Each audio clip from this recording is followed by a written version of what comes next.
Taryn. How are you doing today? I'm doing okay, Miss Gomez. I'm a lot better, definitely dealing with family and fiance. However, still, just, a little problem, of course, with work. So I'm just afraid I'm going to lose my job. Okay.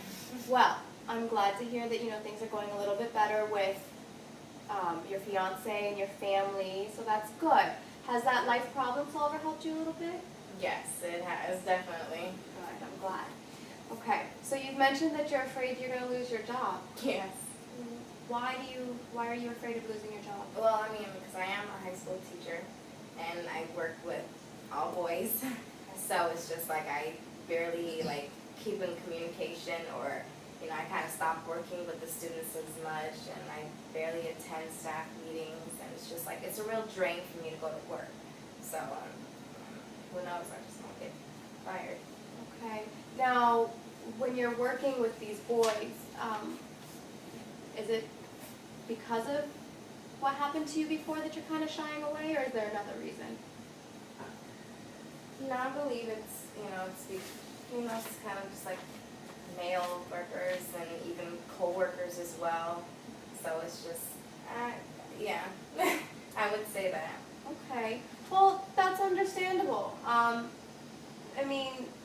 The feelings that you're having from the rape and why you're kind of shying away from those male students and workers, it's a little understandable.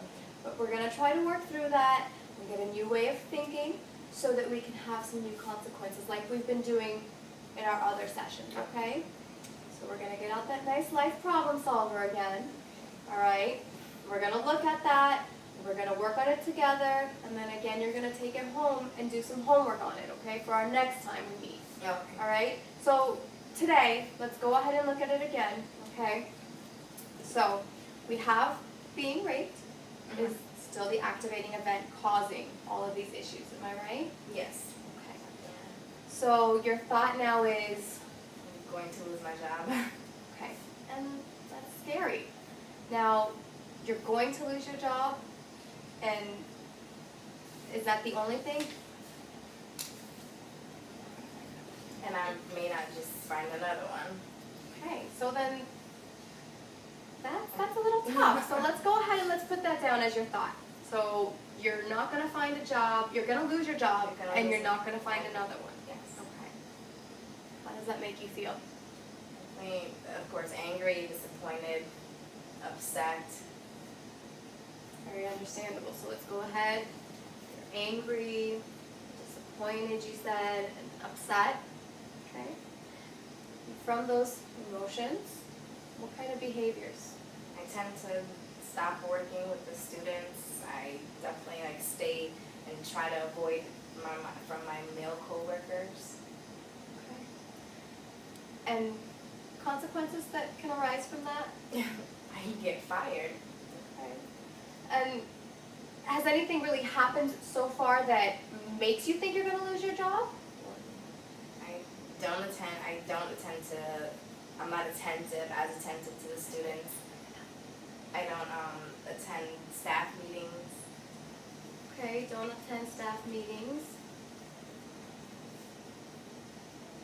And I definitely have gotten written up before because of it.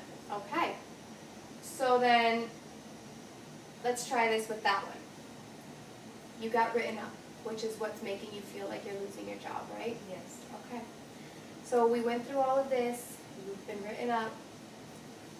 You feel like you're going to lose your job because of it, and you may not find another one. Your emotions, you're upset, angry, disappointed.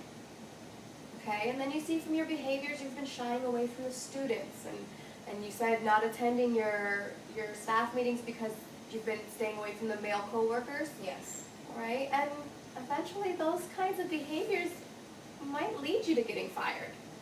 So we kind of need to challenge that a little bit, and we need to see, okay, is there really proof behind losing your job that you may never find, if you were to lose your job, you may never find another one? No, there's no necessarily proof. Okay.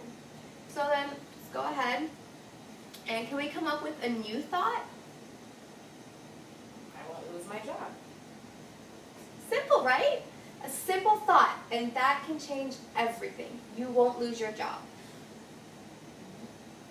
What kind of emotions come from that? I definitely get a lot more hopeful and happy. Okay, good. And then that's going to lead to Me working a lot more, paying a lot more attention to my students and speaking definitely to my male coworkers, so we can get the work done for the students.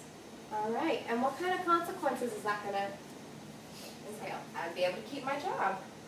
Okay, so you see how, again, we went from our negative thinking with our negative emotions and then the negative behaviors, and ultimately we end up with that negative consequence. But if we challenge that a little bit and we realize there's really not too much proof behind it, you can kind of think, okay, with our new thought, I won't lose my job. You're going to have better emotions, you're going to feel better about things and more hopeful, like you said, which is going to take you into, you know, working more with your students and actually speaking with the male coworkers and all of that. In turn, you're going to keep your job, okay? So, again, do you see how these new thoughts can lead to these new emotions and new behaviors? Yeah. Yes, I do. Okay, and those new emotions are going to lead to that positive behavior, which is going to lead to that consequence. And it's all going to be positive. Yes. Okay, so again, just like before, I want you to kind of do me a favor and repeat that thought to yourself. I won't lose my job. Okay, I won't lose my job. I won't lose my job. I won't lose my job. good. So last week when you were here and we talked about, you know, putting that new thought into your phone, whenever you kind of had that thought go through your head, you would pull out your phone and look at your phone. How did that work for you? It actually worked out better than like writing it down. Just put it on my phone. Okay, It's a so memo. do you think you could do that for this same situation? Yes. Okay. Whenever maybe you have a student who comes up to you who has a question, or you know you have to go to a staff meeting and you're there with the male coworkers, and you kind of get that feeling and that thought, that old thought in your head. Pull out your phone and look at that new thought and repeat it to yourself a few times. Okay? So again, I'm going to give you the life problem solver. You're going to go home and do your homework. Come back and next session we'll go ahead and we're going to review a few of them, okay? Okay. That'd be All right. great. All right. Thank you.